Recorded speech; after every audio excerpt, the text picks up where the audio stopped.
الحمد لله نحمده ونستعينه ونستغفره ونعوذ بالله من شرور أنفسنا ومن سيئات أعمالنا من يهده الله فلا مضل له ومن يضلله فلا هادي له وأشهد أن لا إله إلا الله وحده لا شريك له وأشهد أن محمدا عبده ورسوله. یہ تو اسباب ذکر کیے گئے. اب اس کا علاج کیا ہے؟ یہ بتایا جائے کہ تقوی اور ایمان کے اندر زیادتی کس طور پر آئے.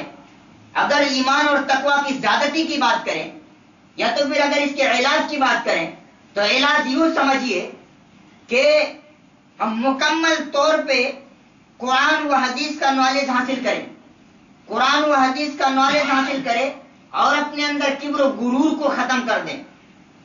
چاہے وہ عام انسان ہو، انسان سب برابر ہے، انسان سب برابر ہے.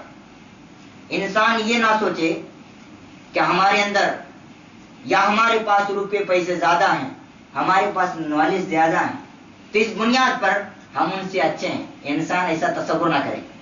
یا اسی طور پر اگر ان کے سامنے کوئی چیز آئے تو اس کی وہ نافرمانی نہ کرے. یعنی کتاب و سنت کی اگر کوئی بات آتی ہے تو کتاب و سنت کی باتوں کو بالکل وہ تسلیم کر لے، وہ مان لے.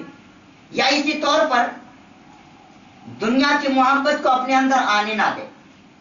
دنیا کی محبت کو بلکہ سب سے زیادہ محبت ہم اللہ اور اس کے رسول سے کریں اور ہم یہی سوچیں کہ ہمیں آخرت بنانی ہے.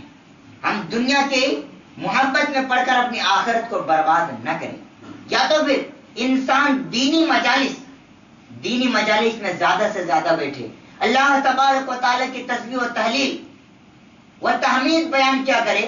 جہاں پہ جائے اللہ تبارک و تعالیٰ کی تحمید، اللہ رب العالمین کی تحلیل، اللہ تبارک و تعالیٰ کی تکبیر کی ندا لگائے.